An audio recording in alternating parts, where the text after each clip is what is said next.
예수님의 이름으로 기도드립니다. 아멘. 예, 우리가 수요 기도회 때 제 성경적인 직분론에 대해서 공부하고 있습니다. 하나님의 뜻을 묻는 방법을 우리는 선거, 투표를 통해서 그렇게 이제 직분자를 선출하게 되지요, 그죠? 예, 공교롭게 6월 달에 또 지방선거가 있고 또 우리 교회에는 직분자 선출이 있는데요. 여러분, 형태는 똑같아요.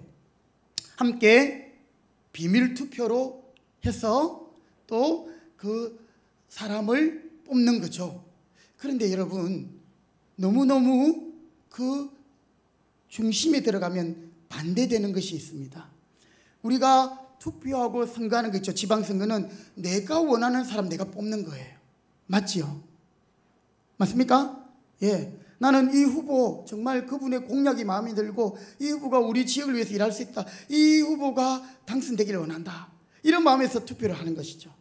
그런데 여러분, 우리가 직분자 선거할 때 이 투표는요, 물론 내가 그 사람이 직분자가 됐으면 좋겠다라는 마음으로 뽑지만 사실은 하나님의 뜻을 이루기 위한 방법으로 우리가 선거를 택한 것이에요. 그래서 우리는 이 투표, 직분자 선출을 선거하는 것을 통해서 내 뜻이 관철되는 것이 아니라 누구의 뜻이 이루어지는 것입니까? 하나님의 뜻이 이루어지는 순간이 되는 것이죠. 그래서 여러분, 우리는 이 일반 정치의 투표랑 교회의 투표, 선거는 형식은 똑같지만 지방선거는 내 뜻을, 내가 원하는 후보를 내가 찍는 것이지만, 물론 투표할 때 우리가 직분자를 뽑을 때도 내가 기도하면서 뽑는 거지만 그것은 하나님의 뜻이 이루어지는 과정이다, 이렇게 생각하셔야 되는 거예요. 아시겠습니까? 그래서 이제 우리는 6월 19일 날 이제 직분자 선출을 하고 나면 결과가 나오게 될 거죠. 누구의 뜻이 이루어집니까? 하나님의 뜻이 이루어지죠. 그러면 그것으로 만족하고 감사하는 겁니다. 하나님께서 선택하여 선출하신 분은 하나님 앞에 겸손함으로 그 직임을 감당하기 위해서 더 기도하고 충성할 것이고요. 또 그렇게 뽑히지 당선되지 못한 분이 있다 할지라도 그 가운데서 하나님의 뜻이기에 우리는 하나님께 감사할 것입니다. 그런데 이제 보통 교회에서 그런 이야기를 저는 많이 들었어요. 그래서 저는 직분자 선거를 계속 미루고 좀 두려워했어요. 우리 교회가 어려운 가운데서 이렇게 참 이제 하나님이 회복시켜 주시고 참 은혜가 있고 계속 이렇게 좋은 교회로 성장하는데 또 이 직분자 선거가 혹시라도 걸림돌이 될까 싶어서 사실 당회에서는 여러 번 몇 년 전부터 계속적으로 이야기가 됐지만 장로님 좀 더 기도하십시다. 좀 더 기도하십시다. 근데 이번에 우리가 70일 특세를 통해서 또 우리가 함께 기도할 수 있는 시간들이 있었습니다. 그래서 지금 이때구나, 그렇게 하는 거죠. 그래서 여러분, 보통 이제 우리 교회는 안 그럴 줄 믿습니다. 이렇게 이제 직분자 선거에서 이렇게 안 되신 분들은 낙심하기도 하고요. 그리고 요즘 교회를 너무 쉽게 옮기잖아요. 어떤 특별한 사유가 있어서가 아니라 그냥 쇼핑하듯이 여기저기 가보고 내 입맛에 맞으면, 죄송합니다 이런 표현을 해서, 그만큼 이 교회에 대한 우리의 생각들이 너무 쉬워졌다라는 거예요.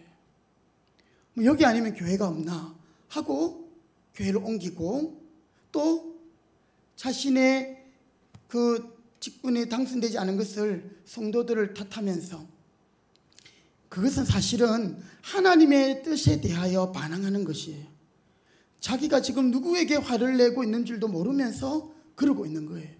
그것은 하나님께 대하여 원망하는 거고 화를 내는 거예요. 참 그런 경우들을 볼 때에 그분은 직분자로 선출되지 않은 것이 당연한 거구나, 그리고 하나님의 뜻이 그렇게 될 수밖에 없겠구나 생각할 수밖에 없는 거죠. 오늘 우리 교회 안에서 여러분 정말 앞으로 우리가 이 부분들을 잘 명심하시고 또 우리 모든 교회가 한 마음이 될 수 있도록 기도하시고 정말 주님의 뜻이 이루어지는 그 시간들이 될 수 있기를 바라겠습니다. 예.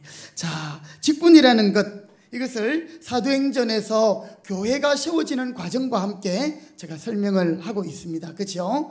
자, 교회는 예수님의 성천과 더불어서 이제 직분이 회복되어지고, 그리고 그 직분자들에게 하나님의 성령이 임하셔서 은사로 충만하게 되었을 때 그 직분자들이 맡은 직무, 일들을 감당할 수 있게 되었죠. 베드로가 성령을 받기 전에는 부활하신 예수님을 만나겠지만 그는 여전히 두려워했고 불안했습니다.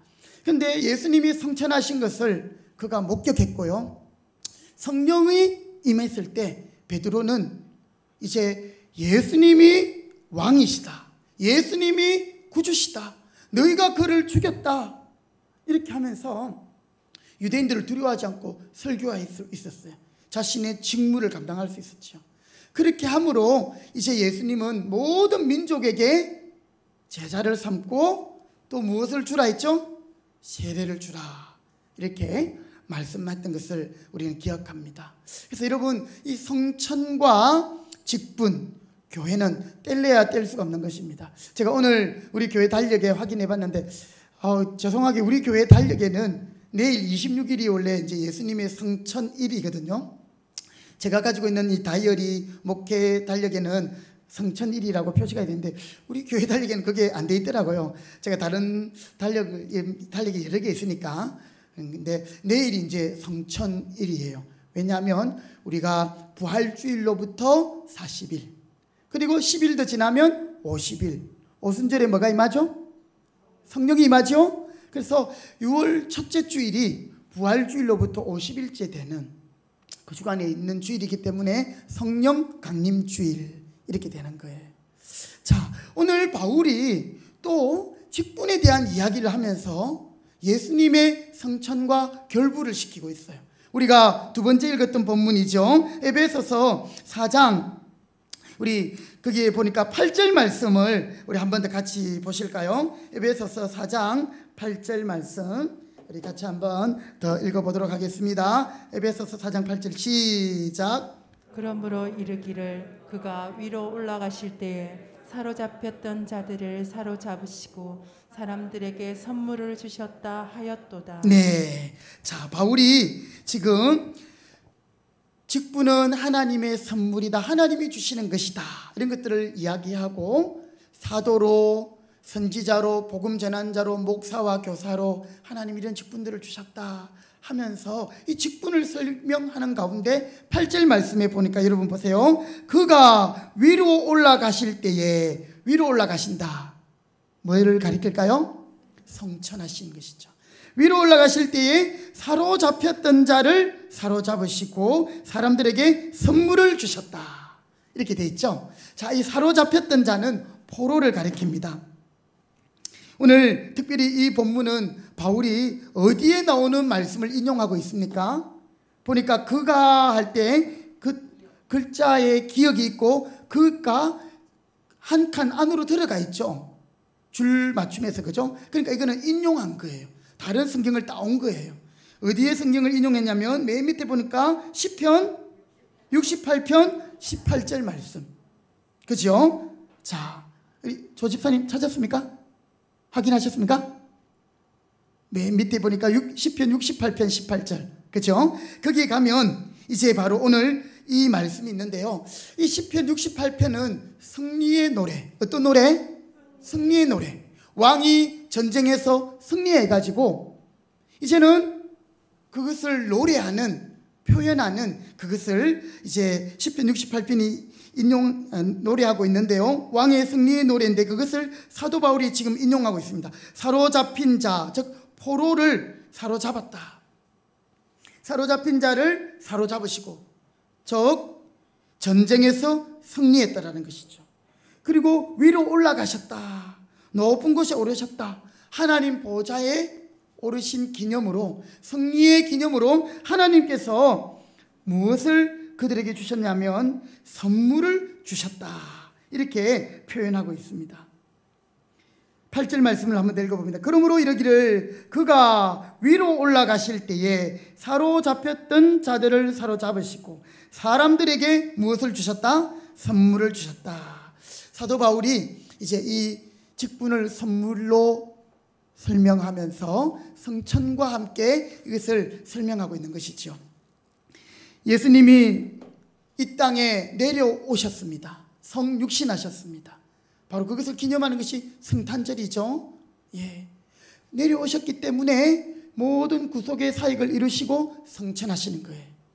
예수님이 십자가에 달려 죽으시고 장사될 때만 해도 예수님은 실패한 것 같아 보였어요. 제자들은 떠나버렸어요. 야, 우리 예수님 아니네.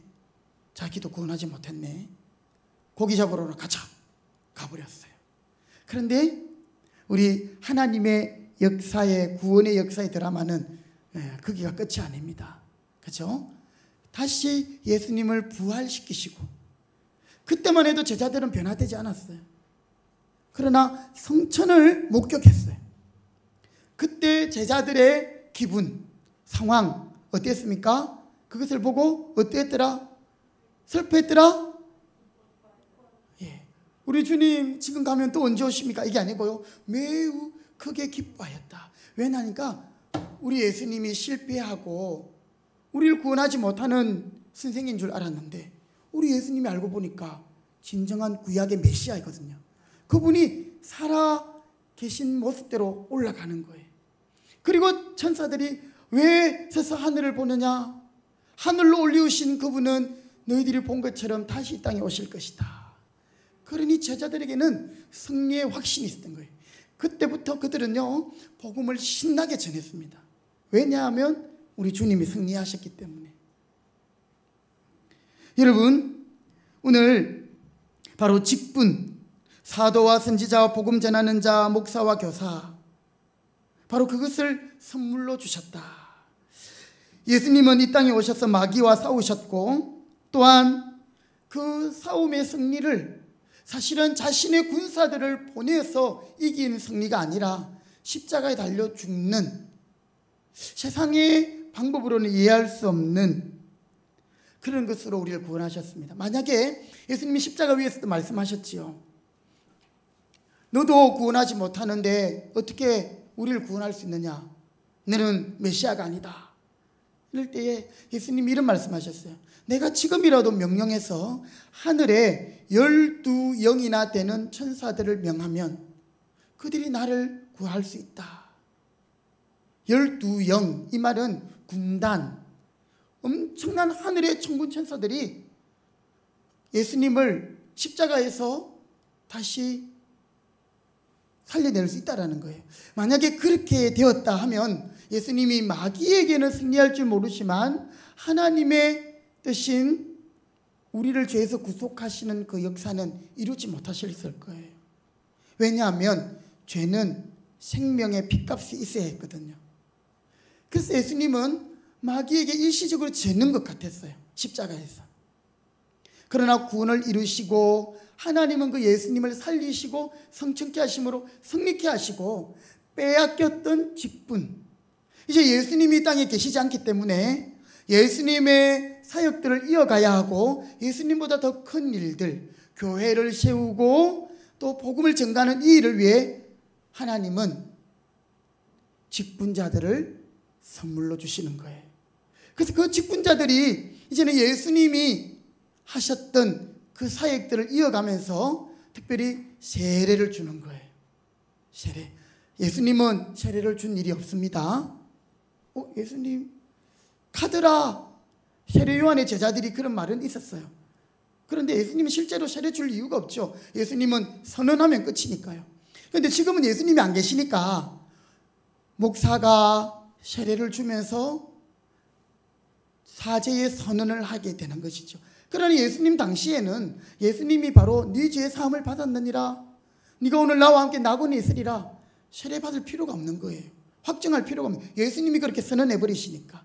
그런데 오늘은 이제 예수님이 성천하신 이후에는 직분자들을 통해서 예수님의 그 일들을 감당하게 하시는 거죠. 그래서 여러분이 직분자는 엄밀히 말해서 하나님이 맡기신 직무를 감당하는 자들이다. 이렇게 우리가 또 생각할 수 있게 되는 것이죠. 그래서 이제 제자들은 가는 곳마다 직무, 설교를 하고, 그리고 그 설교를 따라 회개한 자들에게 세례를 줌으로 그들을 교회의 회원으로 받아들이고 교회를 세워가는 것이죠. 그리고 세례를 받은 사람들이 모여서 교회를 이루면서 사도의 가르침을 받고 서로 떡을 떼고 전혀 기도에 힘을 쓰고. 여러분, 교회는 누가 세우는 것입니까? 하나님이 세우시죠. 그럼 우리가 할 일은 뭡니까? 사도의 가르침을 받고 떡을 떼고 기도에 힘쓰는 것이. 우리가 교회를 세우는 게 아니에요. 하나님이 세우시는데 우리가 할 일들은 바로 그런 일들인 것이죠. 직분자를 세워서 말씀을 선포하고, 또한 성례를 시행하고, 또 모두가 하나님의 뜻을 따라 살아갈 수 있도록 기도의 자리로 나아가고, 그런 것입니다.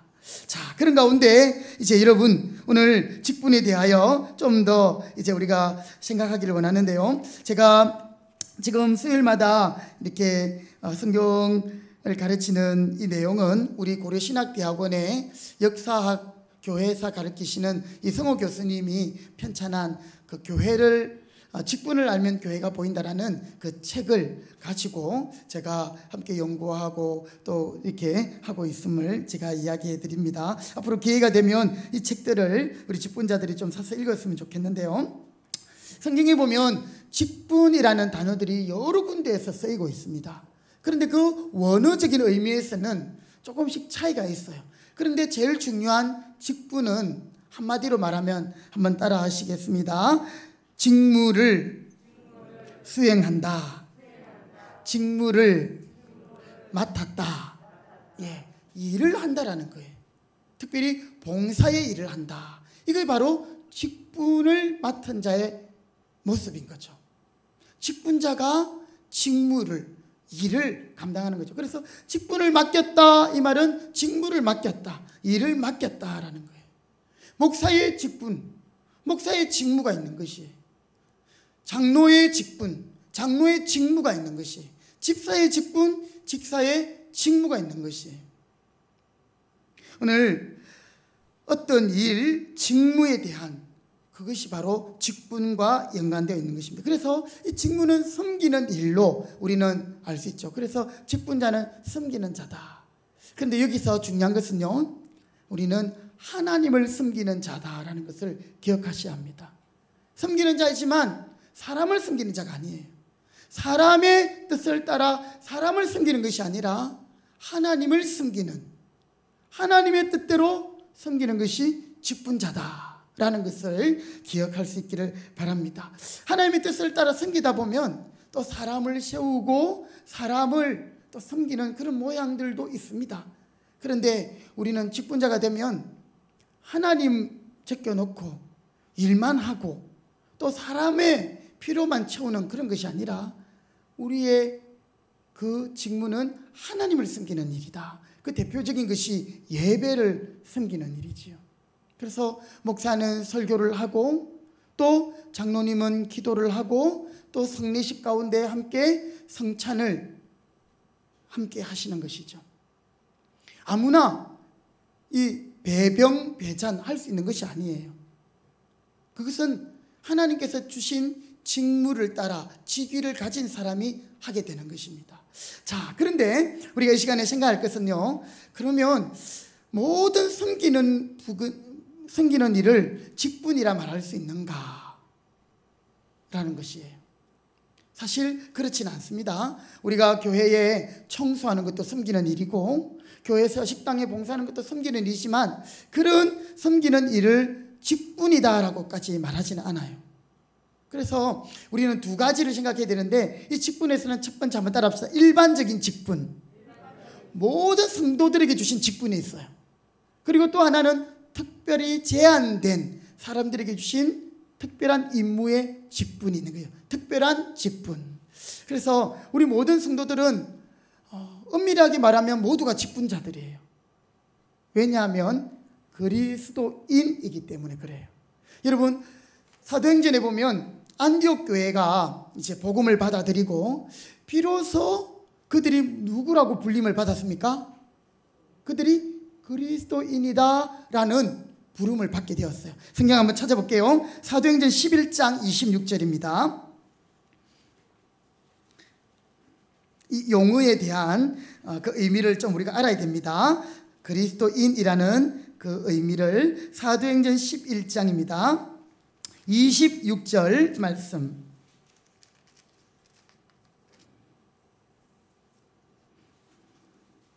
206면에 있습니다. 사도행전 11장 26절. 자, 신약성경 206면 11장 26절을 같이 읽겠습니다. 시작. 만남에 안디옥에 데리고 와서 둘이 교회에 1년간 모여 있어 큰 무리를 가르쳤고 제자들이 안디옥에서 비로소 그리스도인이라 일컬음을 받게 되었더라. 자, 여러분, 안디옥의 사람들이 복음을 듣고 가르침을 받아서 정말 예수님을 믿는 사람이 되었어요. 그러면 그들을 예수 믿는 사람, 하나님의 자녀 이렇게 말하면 되는데 왜 특별히 그리스도인이다 이렇게 말했을까요? 이 그리스도인이라는 이 말에는 그 사람이 어떤 일을 하는 사람인가 그 직무적인 내용이 담겨 있거든요. 자, 보세요. 우리가 예수님을 부르는 호칭에서 예수님, 예수, 주, 주님, 그리고 또 예수님을 뭐라고 부릅니까? 뭐라고 부를 수 있습니까? 예수님을 베드로가 뭐라고 고백했죠? 그는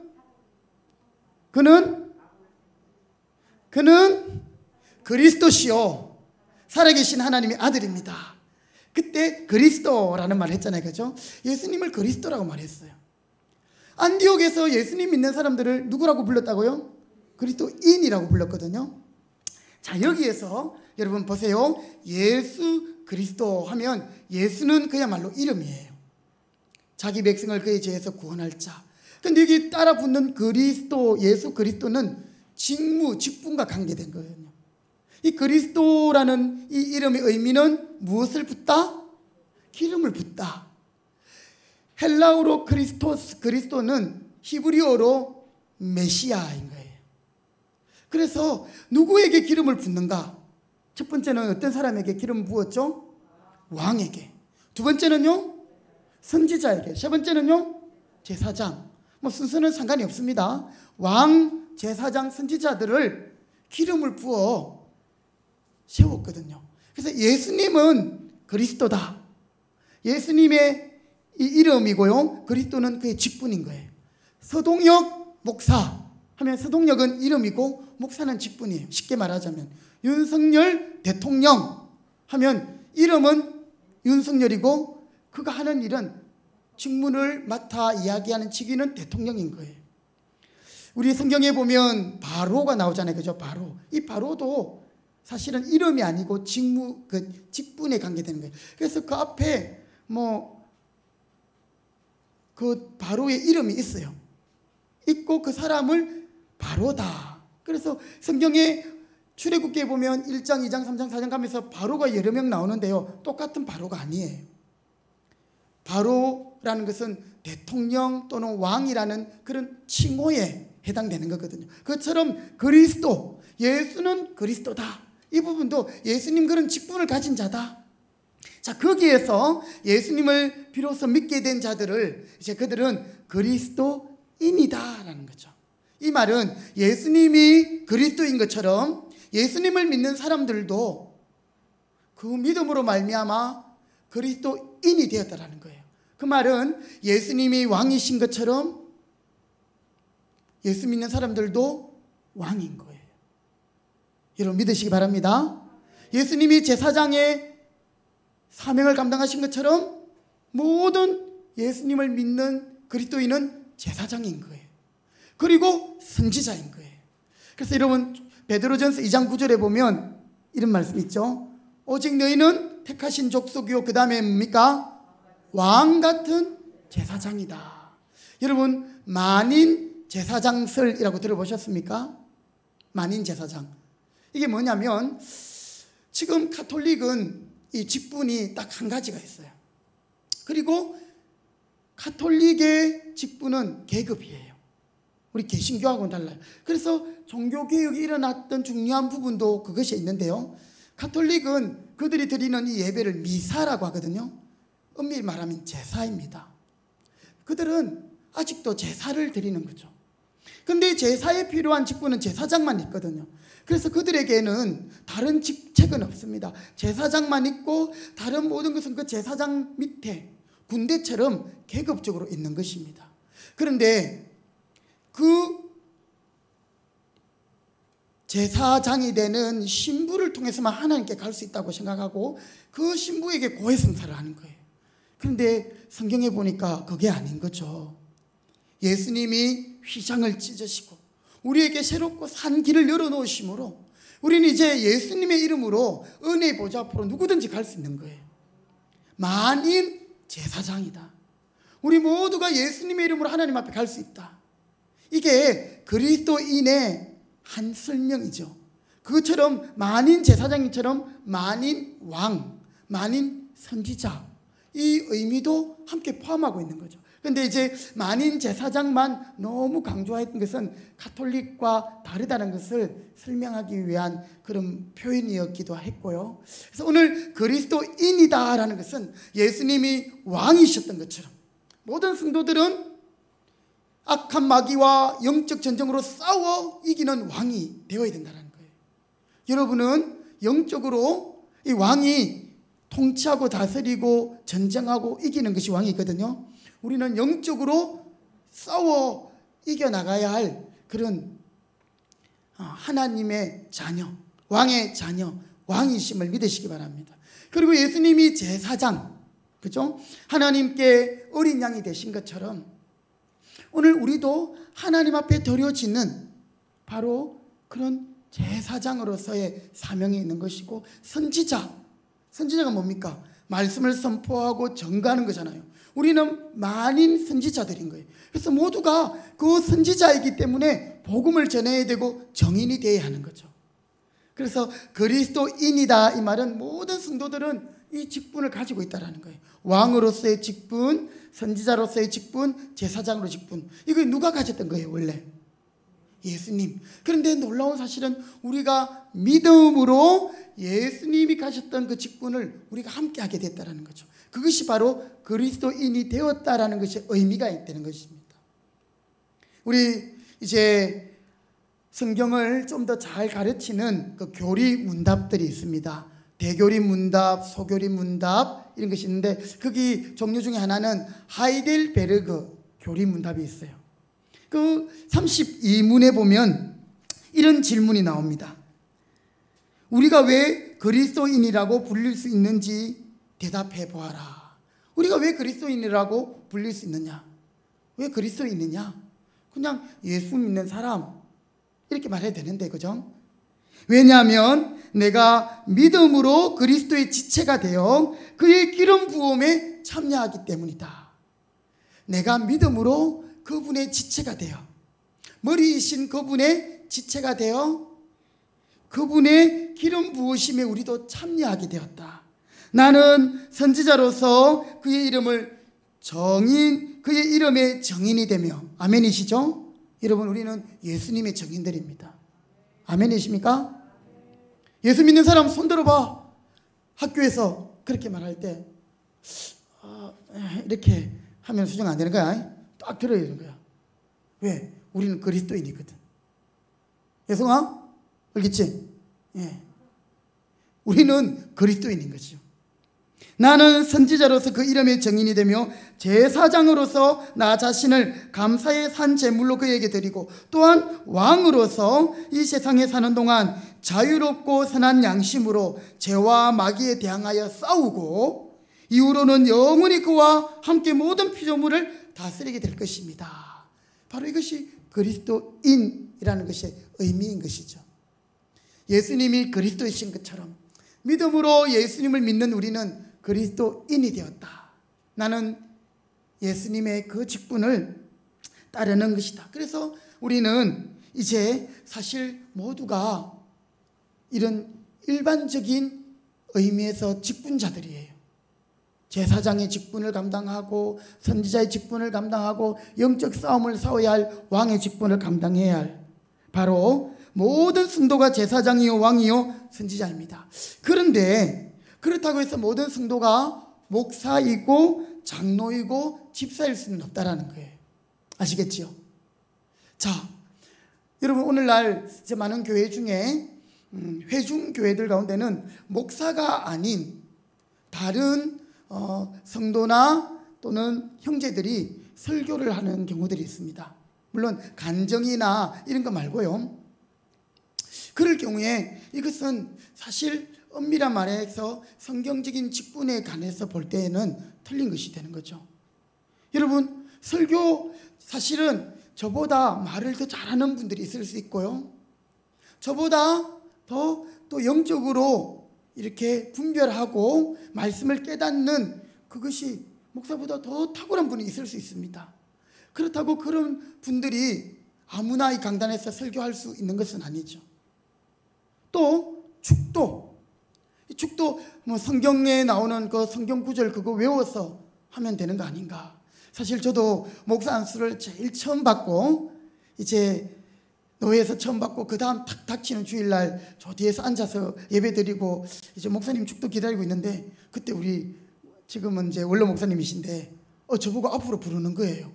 이제 목사가 되었으니까 오늘 서 목사님이 축도를 하시겠습니다. 이렇게 하는 거예요. 여러분 축도를 우리가 성경에 나오는 예수 그리스도의 은혜와 아버지 하나님의 사랑과 성령의 위로하심을 우리가 그것을 외워서 뭐 우리도 다 제사장이고 왕이고 선지자니까 하면 되지 않느냐. 자, 이런 개념하고는 다른 것이죠. 그래서 일반적으로는 우리 모두가 그리스도인으로서 하나님께서 우리에게 주신 그런 사명들을 감당해야 되는 것이 있고 또 특별한 직무에 따라 하나님이 직위를 주셔서 목사를 세우시고 또 장로를 세우시고 또 집사를 세우시고 권사를 세우셔서 하나님의 일들을 하게 하신다라는 사실을 기억하시기 바랍니다. 그래서 오늘 우리는 이제 직분자 선출을 앞두고 여러분들 중에 이런 생각이 있을 거예요. 나는 뭐 직분자 선출 별로 관심이 없어. 직분 뭐 내가 받을 것도 아니고 또 누가 뭐 될 사람이 되겠지. 자, 이렇게 생각하면 안 되는 거예요. 왜냐하면 이 직분에 대한 중요한 의미를 잘 알고 있어야 하나님의 뜻이 이루어지는 바로 그 선거를 제대로 할 수 있는 거예요. 그렇지 않고 그냥 내 마음대로 직분자 선출에 우리가 함께 동참하게 되면 하나님의 뜻을 행하는 것이 아니라 잘못된 내 생각대로 하기 때문에 그것은 분명히 낭패를 당하게 되어 있습니다. 여러분 우리 하나님이 사랑과 자비의 하나님이시지만 여러분 한편으로는요 당신의 말씀을 듣지 않고 불순종하는 자에게는 심판하는 하나님이심을 기억하시기 바랍니다. 주님의 교회도 마찬가지예요. 교회가 어렵고 엄밀히 또 심하게 말하면 망하는 길도 있어요. 그게 뭐냐면 하나님의 말씀과 하나님의 방도와 하나님 뜻이 있는데도 불구하고 그것을 제껴놓고 인간적인 방법, 사람의 마음으로 하게 될 때는 하나님이 그 교회를 그냥 정말 어렵게 만들어 버리셔요.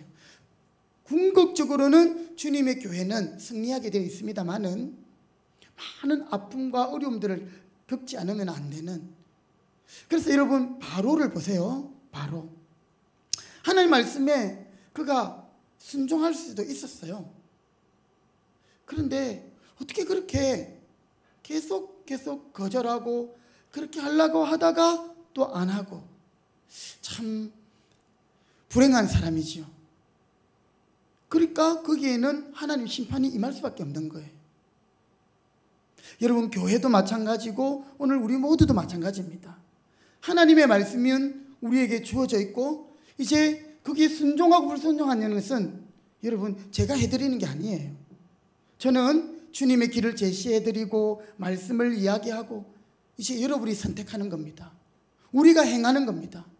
저도 거기에 포함되는 거죠. 우리가 순종하고 말씀대로 행하면 하나님이 은혜 주시고요. 그렇지 않으면 우리는 망하게 되는 거예요.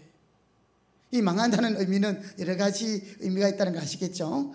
자, 오늘 우리는 이제 직분에 대하여 모든 성도들이 공통적으로 갖는 직분에 대해서 생각해 보았고요.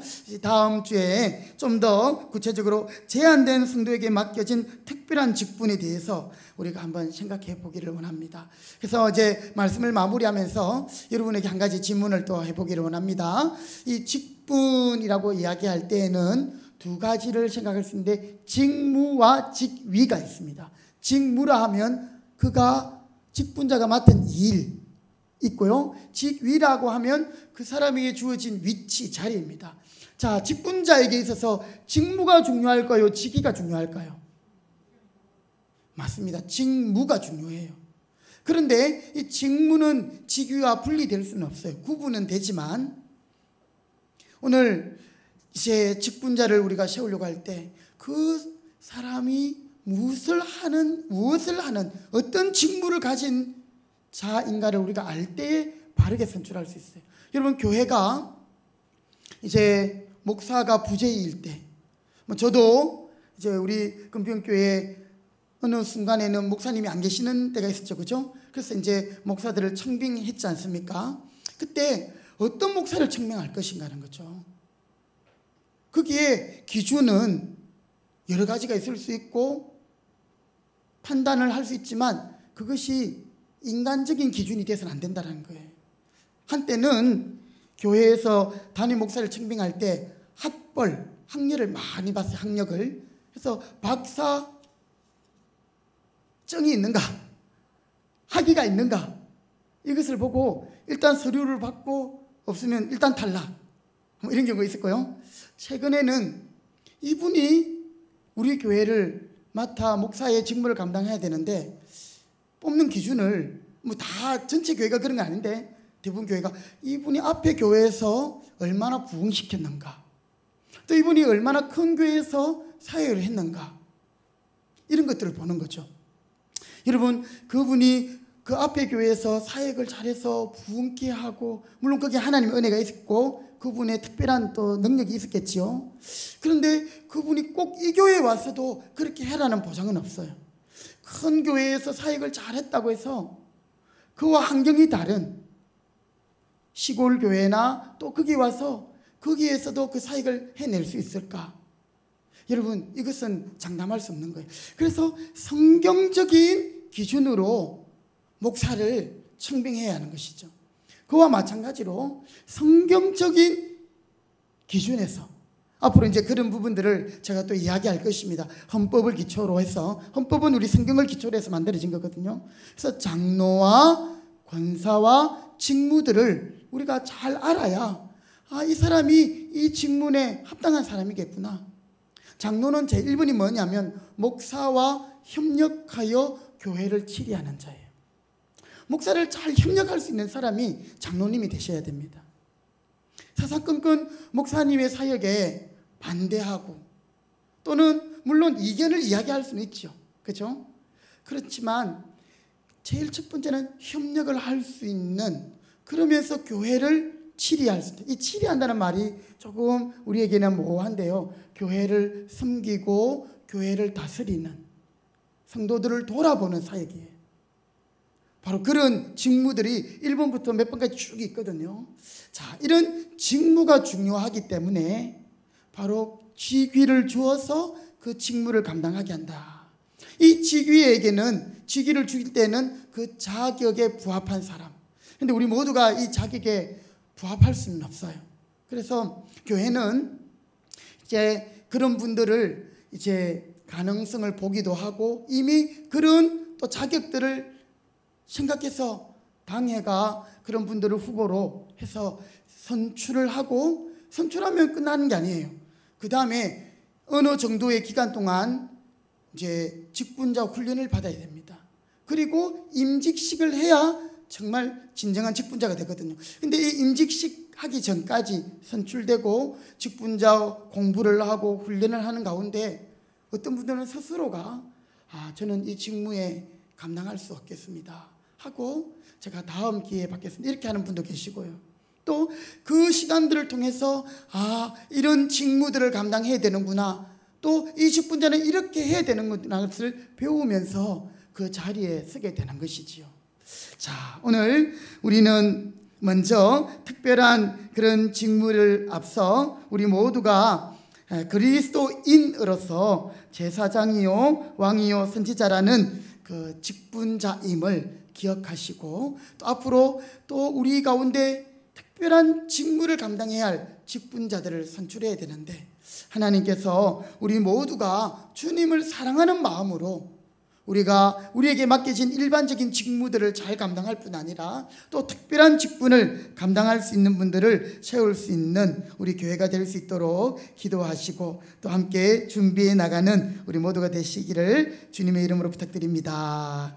아멘. 기도하겠습니다. 하나님 아버지, 우리가 수요 기도회를 통해서 성경적인 직분론에 대한 공부들을 하고 있습니다. 예수님은 그리스도이십니다. 우리의 왕이 되시고 우리의 제사장이 되시며 선지자가 되신 것처럼 오늘 모든 성도들은 그리스도인이라는 직분을 받았습니다. 주님, 우리가 영적으로 자유롭게 선한 일을 하며 또한 왕으로서 악한 그런 영적인 세력과 또 사탄과 마귀를 대항하며 승리하게 하여 주시옵시고, 또 저희들이 제사장으로서 주님께 나아가는 저희들이 되게 하시며, 또 저희들을 통해서 많은 영혼들을 주님께로 이끄는 선지자로서의 사명 하나님 감당할 수 있도록 은혜 더하여 주시기 원합니다. 교회 안에 이 직분은 그냥 인기 투표로 내가 좋아하는 사람을 뽑는 것이 아니라 하나님의 직무를 감당하는, 하나님의 뜻을 이루는, 하나님의 뜻을 또한 확인하는 시간임을 늘 저희들이 기억하게 하시고, 온전히 주님의 뜻이 이루어질 것을 믿으면서 또 저희들이 함께 기도할 수 있게 도와주시옵소서. 하나님, 오늘 우리의 연약함과 부족함이 있음에도 불구하고 저희들을 목사로, 장로로, 집사로, 권사로, 직분자들로 불러주셨습니다. 그리고 또 앞으로 6월 달에 또 귀한 직분자들을 세울 것입니다. 하나님, 더욱더 주님 사랑하는 마음 주시고 또 우리에게 주신 직무들이 무엇인지를 다시 한번 확인하면서 사명 잘 감당하여서 주님의 몸된 교회를 세우게 하시고 주님의 뜻이 이루어지게 하여 주시옵소서. 예수님의 이름으로 기도드립니다. 아멘. 찬송가 326장을 함께